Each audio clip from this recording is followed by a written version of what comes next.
Hi friends, welcome to Nitishwar. இன்னைக்கு September 9 என்னோட பையனுக்கு பர்த்டே. எல்லாரும் விஷ் பண்ணுங்க. ரொம்ப ரொம்ப ஹாப்பியாக இருக்குது. நிறைய பேர் பிறந்திருக்காங்க, கல்யாணம் ஆகியிருக்கும். அவ்வளோ விசேஷமான நாள் வந்து இந்த 9 அப்படிங்கிறது செப்டம்பர் 9. எனக்கு சந்தோஷமாக இருக்குது, அதே மாதிரி எல்லோரும் சந்தோஷமாக இருக்கணும். நேற்று வந்து மனசு ரொம்ப ஒரு குழப்பத்தில் தான் அப்படி ஒரு வீடியோ போட்டேன். சாரி, மன்னிச்சுக்கோங்க. எல்லாருமே எனக்கு வந்து ஒரு ஆறுதலாக நான் இருக்கேன் அப்படின்னு ஒரு சந்தோஷமாக சொல்லியிருந்தீங்க. மனசு சந்தோஷமாக இருக்குது. எப்பவுமே நான் வந்து நம்மளுடைய கஷ்டங்களையும் மன வருத்தங்களையும் வெளியில் சொல்லிக்கக்கூடாது. ஏன்னா ஒரு நேரம் இப்படி இருப்போம், ஒரு நேரம் வேறு மாதிரி ஆகிடுவோம். அப்போ வந்து நம்ம அந்த நேரம் அழுது தீர்த்தாலும் பரவாயில்ல, ஆனால் நம்ம கஷ்டங்களை வந்து வெளியில் சொல்லக்கூடாதுங்கிற ஒரு எண்ணம் எனக்கு எப்பயுமே இருக்கும். நேற்று என்னமோ தெரியல, அவ்வளோ கும்புரி அழுது எனக்கே அது கஷ்டமாக அந்த வீடியோ டெலீட் பண்ணிடலாமா அப்படிங்கிற மாதிரி கூட இருந்தது மனசுக்கு. சரி, ஓகே, இதுவும் கடந்து போகும். இன்றைக்கி நான் ரொம்ப ஹாப்பியாக இருக்கேன். இன்றைக்கி பிறந்தநாள், கல்யாண நாள் கொண்டாடுறவங்களாம் விஷ் பண்ண சொல்லியிருந்தீங்க. அதுக்கப்புறம் இன்றைக்கி என்ன சமையல் அப்படிங்கிறதையும் பார்க்கலாம். எல்லாமே வாழ்க்கையில் கடந்து போகும் அப்படிங்கிறது தான் உண்மை. வாங்க பார்க்கலாம். நேற்று வந்து பிறந்தநாள் கொண்டாடுற அபினவ் குரு பிரசாத் வந்து விஷ் பண்ண சொல்லியிருந்தார். நான் மறந்துட்டேன், சாரி.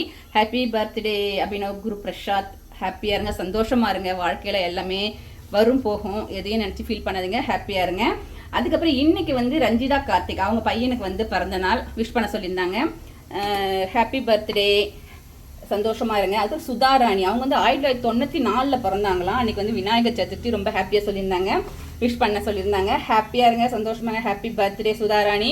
அதுக்கப்புறம் பிரியா வெங்கட், அவங்க வந்து கல்யாண நாள் வந்து விஷ் பண்ண சொல்லியிருந்தாங்க. ஹாப்பியாக இருங்க.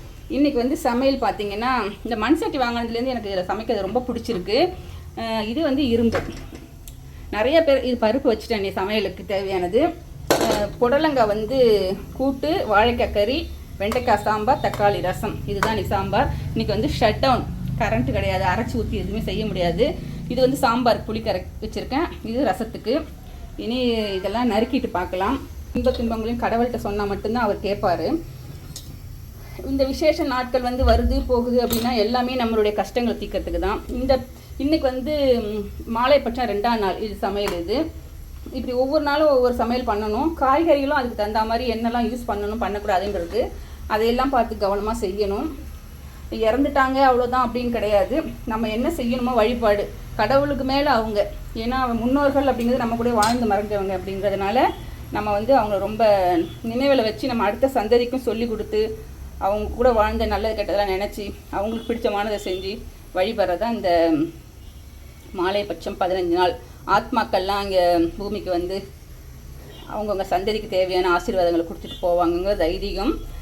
ஓகே, எனக்கு மாமனார் கிடையாது, அதனால் அவருக்காக தான் செஞ்சிட்ருக்கேன். எனக்கு அப்பா அம்மா கிடையாது, அவங்க எங்கள் அண்ணா அவங்கெல்லாம் செய்வாங்க. நம்ம அவங்களுக்காகவும் செய்யலாம். அவங்களோட இறந்த நாள் வருது இல்லை, அந்த திதியில் நம்ம வந்து அவங்களுக்கு தேவையானதை செய்யலாம். ஓகே, நான் இதெல்லாம் நறுக்கிட்டு வரேன். காய்கறிலாம் நறுக்கிட்டேன். இது கூட்டுக்கு, இது கறிக்கு, இது சாம்பார், அதுக்கப்புறம் இது ரசத்துக்கு. அவ்வளோதான். இப்போ இந்த பிள்ளைங்களுக்கெல்லாம் வந்து நம்ம பாரம்பரியமாக என்ன செஞ்சுக்கிட்டு வரோங்கிறத வந்து அடிப்படையாக நம்ம சொல்லி கொடுக்குறோம். இந்த 15 நாளுமே நம்ம வந்து கொஞ்சம் மடி ஆச்சாரத்தோடு பண்ணணும். இதுக்குன்னு தனியாக எல்லா பொருட்களும் எடுத்து வச்சுக்கணும். ஏன்னா இன்றைக்கி இந்த ஒரு 15 நாளுமே வெங்காயம் பூண்டு சேர்க்காமல் சில காய்கறிகளை அவாய்ட் பண்ணிட்டு தான் செய்யணும். அது ஏன் எதுக்குன்னு இப்போ எல்லா பிள்ளைங்களும் கேட்பாங்க தான். அதுக்கு என்ன காரணம்னு சொல்லி விளக்கத்துக்கு நமக்கு தெரியணும். ஏன்னா பெரியவங்க செய்யக்கூடாதுன்னா செய்யலை, அப்படி தான் நம்ம கேட்டு வளர்ந்தோம். சில இருக்குது, அதுக்குன்னு அர்த்தங்கள் இருக்குது. சாத்வீக குணம் வரும் சில காய்கறிகளில், ரஜோ குணம் இருக்குது. இப்படி குணங்கள் ஒவ்வொரு காய்கறிக்கும் ஒவ்வொரு விதமான குணங்கள் இருக்குது. தாமச குணம் இப்படி ஒவ்வொன்றுக்கும் இருக்கும்போது நம்ம வந்து அதை இந்த 15 நாளுமே நம்ம அதை வந்து யூஸ் பண்ணக்கூடாது. அதனால் முருங்கைக்காய், கத்திரிக்காய், சுரக்காய், இந்த மாதிரி இங்கிலீஷ் காய்கறிகள்லாம் நிறையா அவாய்ட் பண்ணிடணும். கேரட்டு, பீன்ஸு, அந்த மாதிரி. சில பேர் வந்து பெருங்காயம் யூஸ் பண்ணுவாங்க, மஞ்சப்பொடி யூஸ் பண்ணுவாங்க, சில பேர் யூஸ் பண்ண மாட்டாங்க, துவரம்பருப்பு யூஸ் பண்ண மாட்டாங்க, வெறும் பாசிப்பருப்பு யூஸ் பண்ணுவாங்க. இப்படி நிறைய இருக்குது. நம்ம வந்து அதெல்லாம் குழந்தைங்களுக்கு விளக்கி சொல்லி என்ன காரணம் ஏன்னு சொல்லி எல்லாமே சொல்லி விளக்கமாக சொன்னால் அவங்க வந்து அடுத்த ஜெனரேஷனுக்கு வந்து நம்ம நல்ல கல்ச்சரை கொண்டு போகணும். இப்போ இந்த குழந்தைங்கள் வந்து எல்லாமே ஃபாஸ்ட் ஃபுட்டு மாதிரி அசால்ட்டாக இருக்காங்க. எதுவுமே கவனம் கிடையாது. தனக்குன்னு வரும்போது தான் அவங்களுக்குலாம் அதோடைய கஷ்டங்கள் தெரியும். ஒரு வேளை இருக்குமோ அப்படிங்கிற ஒரு டவுட் வரும். அதனால் நம்ம வளர்க்கும் போதே நம்ம சின்னதுலேருந்தே நம்ம என்ன பண்ணுறோங்கிறத குழந்தைங்க நோட் பண்ணிக்கிட்டே இருப்பாங்க. அவங்களுக்கு எல்லாம் நல்லது கெட்டதெல்லாம் சொல்லி வளர்த்துட்டோன்னா ஃப்யூச்சரில் வந்து அவங்க லைஃப் நல்லாயிருக்கும். அதுக்கு தான் வந்து சில விஷயங்களை வந்து நம்ம அவங்களுக்கு கற்றுக் கொடுக்கணும் அப்படிங்கிறது. அது அங்கே ரெடி ஆகிட்டு இருக்குது. அதுக்குள்ளே இங்கே இதுக்கு ரெடி ஆகணும். கூட்டுக்கு கடுகு நல்லா வெடிக்கணும். அதே மாதிரி வந்து கடுகு எண்ணெய் வந்து நான் அதுதான் ப்யூராக இருக்கும்னு நினச்சேன். கடைசியில் அதுவும் இருக்கிறதுலே டேஞ்சர்ன்ட்டு ஒருத்தவங்க கமெண்ட் பண்ணியிருந்தாங்க. ஒருவேளை இருக்குமோ அப்படிங்கிற மாதிரி தான் எனக்கும் இருக்குது. எது வந்து ப்யூரை எது வந்து கலப்படங்கிறது இப்போ தான் கண்டுபிடிக்கிறது கொஞ்சம் கஷ்டமாக தான் இருக்குது. பயமாக இருக்குது வேறு. இப்போ எண்ணெயே எல்லாத்துலேயுமே கொஞ்சம் அவாய்ட் பண்ணிட்டாச்சு. இப்போ பட்சணங்கள்லாம் வந்து அப்போல்லாம் பெரியவங்க இருக்கும்போதெல்லாம் செய்வாங்க. இப்போல்லாம் அதெல்லாம் அவாய்ட் பண்ணியாச்சு. முடிஞ்ச அளவுக்கு எண்ணெய் பலகாரங்களை அவாய்ட் பண்ணினாலே போதும், நம்ம அதுலேருந்து தப்பிச்சுக்கலாம்.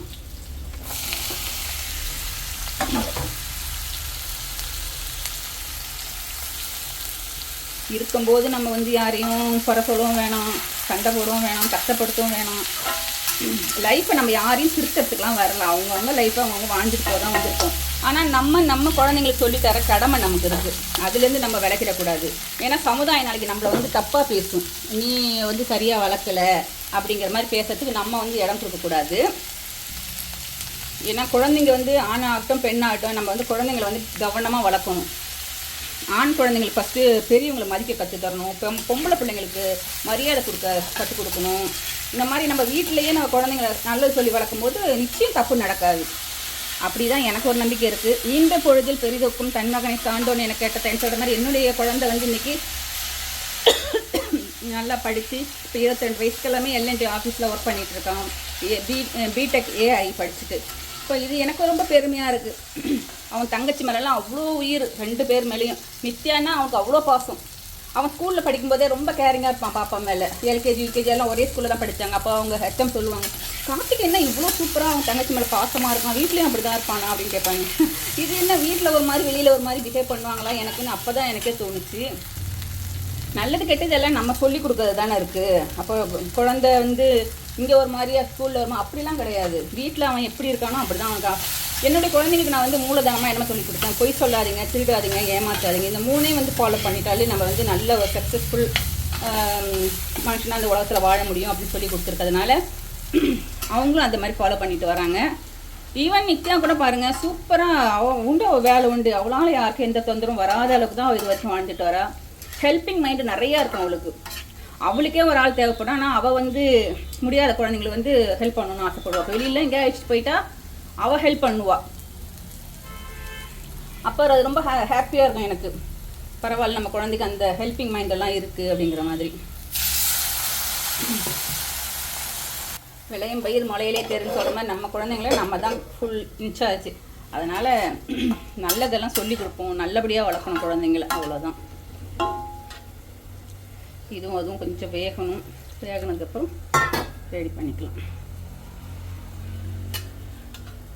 அப்போல்லாம் வந்து தேவசம் அப்படின்னா ரொம்ப சிரார்த்தம் தேவசம் இதெல்லாம் வந்து சூப்பராக பண்ணுவாங்க வீட்டில். இப்பயும் பண்ணிகிட்டு இருக்காங்க, பண்ணிட்டு தான் இருக்காங்க. ஆனால் அப்போல்லாம் நம்ம கூட இருந்தோம். அதாவது குழந்தைங்களாகிட்டு நம்ம இருந்தாலுமே ஸ்கூலுக்கு லீவு போட வச்சுட்டு வீட்டில் இருக்க வைப்பாங்க.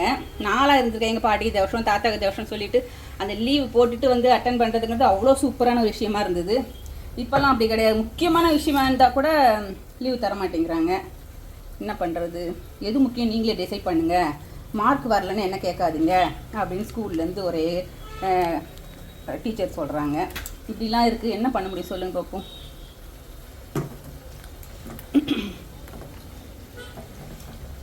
எப்பயுமே ரசத்தை வந்து அவங்கவுங்க கை மணம்னு சொல்லுவாங்க ஒன்று. அதை வச்சு கையால் பிசைஞ்சு அந்த ரசத்தை கூட்டி வச்சா தான் அது வந்து மணக்குமா. அது என்ன கைமணமோ தெரியல.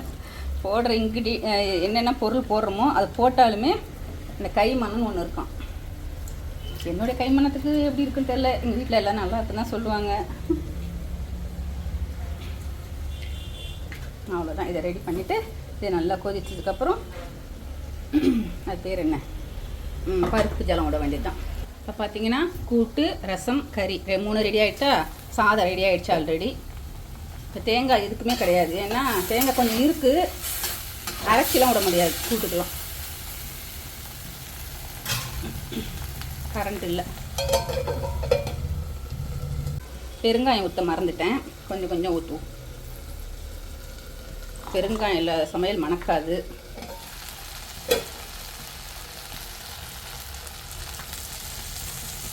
இன்றைக்கி வந்து பச்சரிசி தான் சமைக்கணும்ன்றாங்க. ஏன்னா பாயில்டு ரைஸ் யூஸ் பண்ணால் அது வந்து ஏற்கனவே வேக வச்சதுனால அது கடவுளுக்கும் படைக்கக்கூடாது, காக்காவுக்கும் போடக்கூடாது அப்படிங்கிறது தான், வேறு ஒன்றும் கிடையாது. பச்சரிசி நான் என்ன சொல்ல வரேன்னா, அவங்கவுங்களுக்கு என்னென்ன பழக்க வழக்கங்கள் இருக்கோ அப்படியே ஃபாலோ பண்ணிக்கலாம். ஒருத்தவங்க செய்கிறாங்க அப்படிங்கிறதுக்காகலாம் கிடையாது. பழக்க வழக்கங்கள் ஒன்று இருக்குது, அதன்படி தான் நடக்கணும்.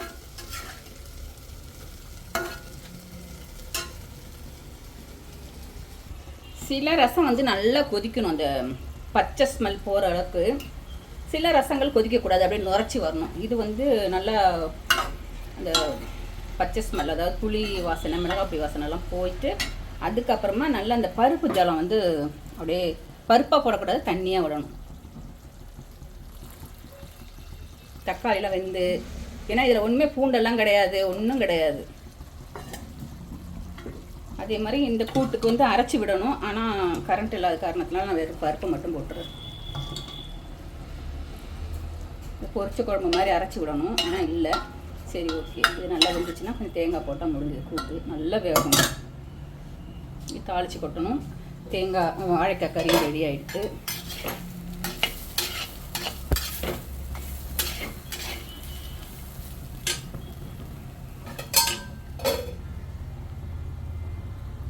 இப்போ நுரைச்சி வரதில்லை. இப்போ கொஞ்சம் மல்லி இலையை போட்டுட்டு ஆஃப் பண்ணிவிட்டு தாளித்து கொட்ட வேண்டியதான், அவ்வளோதான். இது கொதிச்சதுன்னா தான் ஒரு மாதிரி அந்த கடுக்குன்னு இருக்குன்னு சொல்லுவாங்க தெரியல, அந்த மாதிரி இருக்கும்.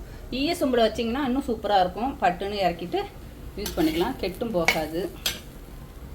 நான் வந்து இந்த மண் பாத்திரத்துலேயே வந்து சாம்பார் வச்சிடலான்னு பார்க்குறேன். ஏன்னா ஈஸியாக கொஞ்ச நேரத்தில் முடிஞ்சிடும், அதனால் இதிலே சாம்பார் வச்சிடலாம். இந்த 15 நாளுமே வந்து ஒரு வேளை தான் சமையல், ஒரு வேளை தான் சாப்பிட்ணும். அதனால் எல்லாமே கொஞ்சம் கொஞ்சமாக தான் செஞ்சிட்ருக்கேன். அது கடுகு அடித்தோடனே இந்த வெண்டைக்காய், இன்றைக்கி வெண்டைக்காய் சாம்பார். தினமும் ஒரு காய் போட்டு ஒரு சாம்பார், ஒரு மோர் குழம்பு, இல்லை பச்சை சுண்டைக்காய் அது போட்டு வத்த குழம்பு, இந்த மாதிரி ஏதாவது ஒன்று பண்ணணும். அதனால் இன்றைக்கி வந்து சாம்பார், வெண்டைக்காய் சாம்பார். நேற்று கரணக்கிழங்குன்னு சொன்னேன், அது வந்து காராக்கரணன்னு சொல்லுவாங்க, பிடிக்கரணை 2 இருக்குது. சேனக்கிழங்குன்னு சொல்லுவாங்க. எங்கள் வீட்டில் வந்து அதை எங்கள் ஊர் பக்கம், அதாவது கடலூர் மாவட்டம்லாம் பார்த்திங்கன்னா அதை கரணக்கிழங்குன்னு தான் சொல்லுவாங்க. சேப்பங்கிழங்கு, பிடிக்கரணை, கருணக்கிழங்கு, இந்த மாதிரி நிறைய பேர் இருக்குது அதுக்கு.